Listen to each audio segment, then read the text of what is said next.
if you're still spending money every single year replanting the same flowers in your containers. I want you to stop and watch this first. Because here's something most gardeners don't realize, and it's quietly costing them hundreds of pounds or dollars every season. Annual flowers look gorgeous. I get it. But they die. Every single year. And you're back at the garden center, spending again, planting again, and doing it all over again.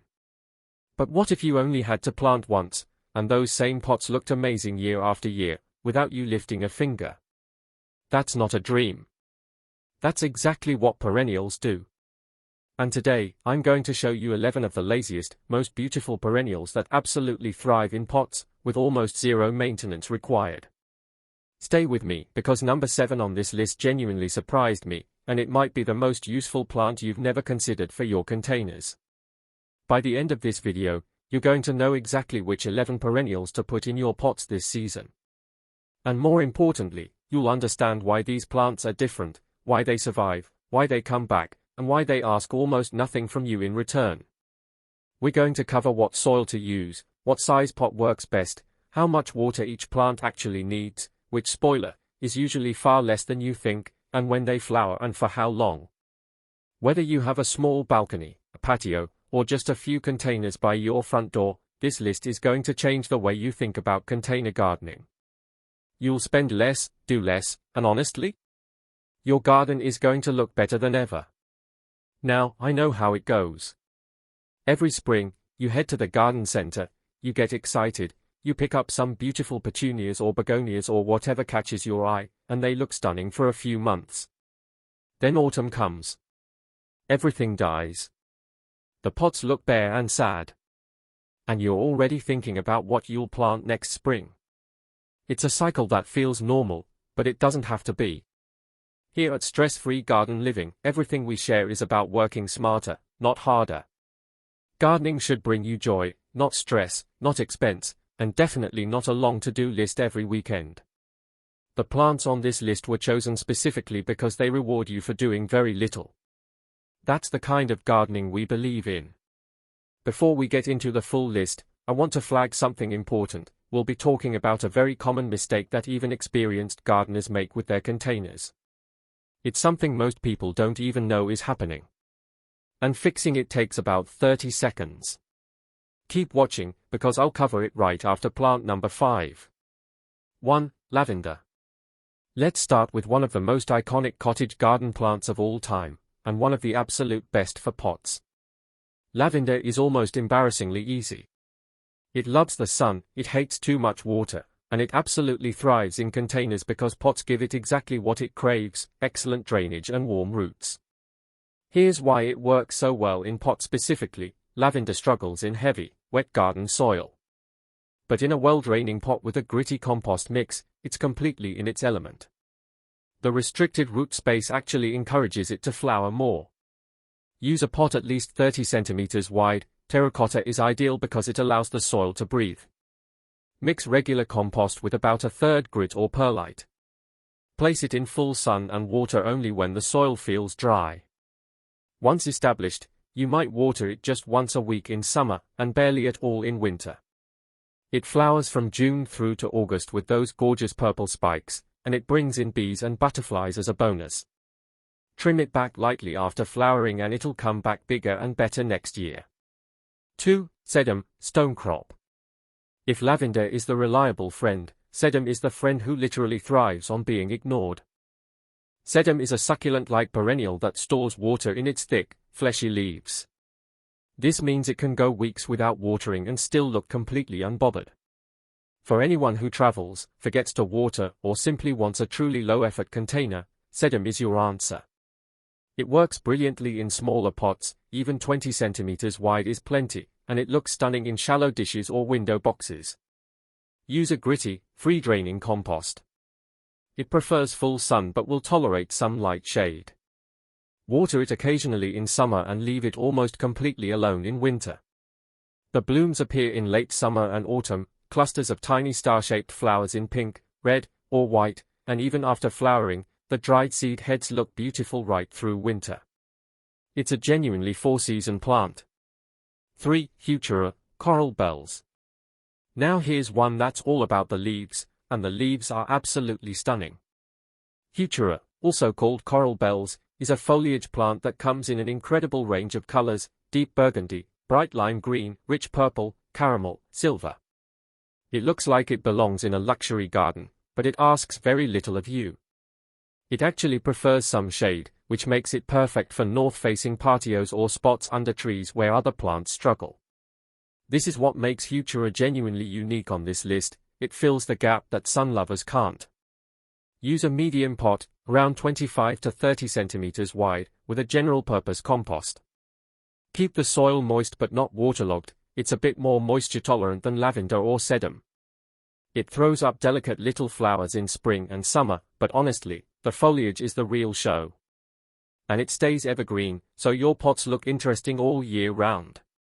We're only 3 plants in and already you've got enough to completely transform your container garden, with almost zero effort. But keep watching, because the next few plants on this list include a couple of real surprises, and I still haven't shown you that common mistake I mentioned earlier. We're getting to it very soon. 4. Echinacea, coneflower. If you want big, bold, colorful flowers that come back reliably every year, Echinacea is your plant. These are tall, cheerful flowers with distinctive raised centers. You've almost certainly seen them before. They come in pink, orange, yellow, white, and deep red. In a large pot, they make a dramatic statement. The reason Echinacea thrives in pots is its deep taproot, which actually makes it drought-tolerant once established. That root stores energy and moisture, allowing the plant to bounce back even after dry spells. In a pot with good drainage, it rarely runs into problems. Use a large pot, at least 40 centimeters wide, filled with a good quality compost. Place it in full sun. Water regularly in the first season while it settles in, then ease right off. It flowers from June through to September. Leave the seed heads on after flowering. They feed birds through winter and look wonderful frosted over. 5. Salvia. Here's one that's been exploding in popularity over the last few years, and for very good reason. Salvia produces spikes of rich color, deep purple, blue, vivid red, and it flowers for months. Unlike many perennials that give you a short burst of color, salvia just keeps going from May right through to the first frosts. It's drought-tolerant, loves full sun, and performs beautifully in containers. The key is choosing the right variety. Look for hardy salvias like Salvia nemorosa or Salvia x sylvestris for reliable perennial performance. These will come back every year without any fuss. Use a 30 centimeters wide pot with free-draining compost mixed with some grit. Water moderately. It really doesn't need much. Deadhead spent flower spikes to encourage new blooms, and cut it back by about a third in autumn. Come spring, it'll return fuller than before. Alright, I promised you this, so here it is. The single most common mistake container gardeners make. And it's not about the plants. It's about the pots themselves. Most people choose a pot because it looks beautiful. And that's fine, but if that pot doesn't have drainage holes, or if the holes are blocked, every single plant on this list will suffer. Even drought-tolerant plants like lavender and sedum will rot from the roots if they sit in waterlogged soil. The fix is simple. Always check for drainage holes before you plant. Add a layer of crocks, broken pot pieces, gravel, or even a few stones, at the bottom of every container. And never let your pots sit in saucers of standing water for more than a day after heavy rain. That's it. 30 seconds of preparation that makes the difference between a thriving container and a struggling one. Okay, let's get back to the plants. 6. Agapanthus. Agapanthus looks like it belongs in a tropical garden or a grand country estate. But here's the secret, it actually does better in pots than in the open ground. These striking plants produce tall stems topped with beautiful round clusters of blue or white flowers in summer. They are architectural, they are elegant, and they'll make your containers look genuinely impressive. The reason they prefer pots is fascinating. Agapanthus flowers more freely when its roots are slightly restricted. A crowded root system actually triggers more blooms. So a pot is perfect. Use a 30 to 40 centimeters wide container, full sun, and a loam-based compost like John Innes number 3. Water regularly in summer, reduce in autumn, and protect the pot from hard frosts. It flowers in July and August and looks spectacular doing it. 7. Rudbeckia, Black-Eyed Susan. And here's the one I teased at the beginning, one that might surprise you. Rudbeckia, often called Black-Eyed Susan, is a cheerful, golden-yellow daisy-like flower with a dark center. It's usually thought of as a border plant, but it performs brilliantly in large containers. And it flowers from July right through to October, one of the longest flowering seasons on this entire list. It's tough, adaptable, and surprisingly drought-tolerant once established. In a pot, it needs a large container, at least 40 centimeters, with good compost and a sunny position. Water regularly in the first season, then let it find its own rhythm. Leave the seed heads through winter, they are beautiful and they feed the birds. 8. Creeping Jenny, Lysimachia nummularia. Now let's talk about one of the most underused container plants out there. Creeping Jenny is a low-growing, trailing perennial with small, round, bright chartreuse yellow leaves. It cascades beautifully over the edges of pots and hanging baskets, and it looks absolutely lush and full without any effort whatsoever. It actually prefers moisture and partial shade, making it a perfect companion for hostas in a shaded spot. Use it to fill gaps in containers or trail over edges for that professional, finished look. It'll spread happily, come back every year, and ask for very little in return. A real workhorse of the container garden. 9. Hosta. If you have a shady corner and a pot, hostas were made for you. Hostas are grown primarily for their bold, sculptural foliage, huge leaves in shades of blue-green, gold, cream, and variegated combinations. In a pot, they look absolutely magnificent and they're incredibly satisfying to grow because they get better every single year. Container growing actually helps protect them from their main enemy, slugs, because you can position pots up high or on gravel. Use a large pot with moisture-retentive compost, keep them in shade or dappled light, and water regularly in summer. They die back completely in winter, but come back lush and full every spring. A truly reliable, low-effort beauty. 10. Catmint, Nepeta. Catmint is one of those plants that does everything right.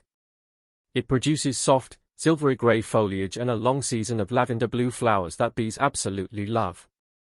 It's drought-tolerant, sun-loving, and incredibly low maintenance.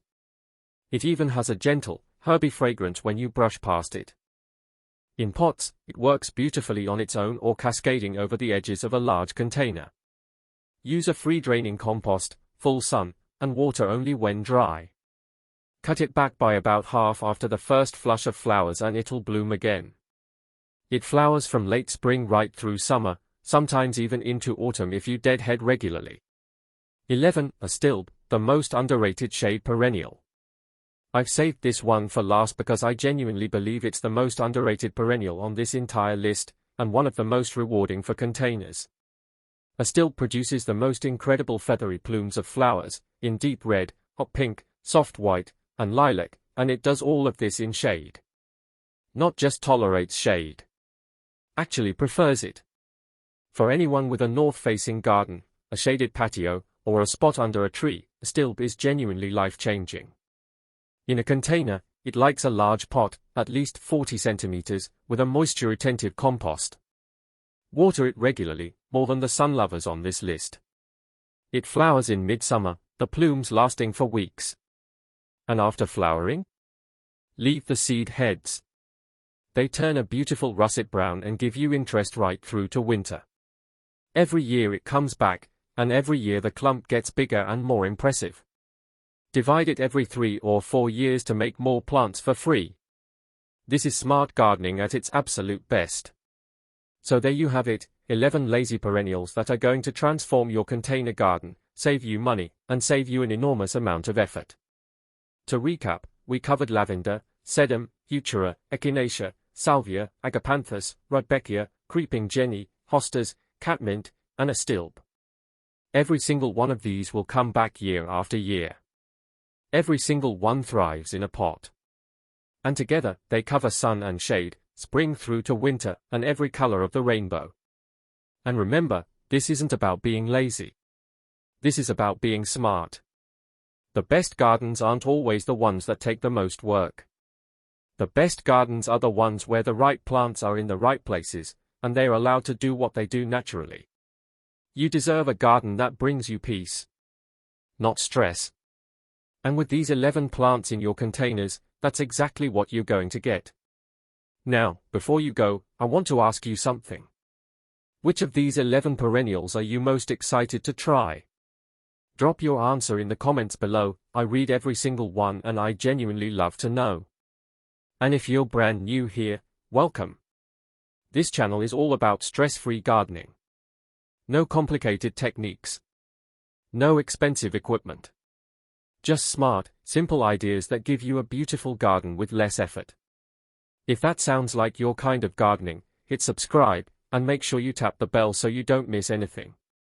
I've also got a question for the experienced gardeners watching. Have you already got any of these perennials growing in pots?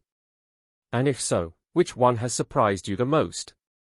Tell me in the comments. Your experience might help someone else watching right now. Thank you so much for watching. Gardening should feel good, and I'll see you in the next one.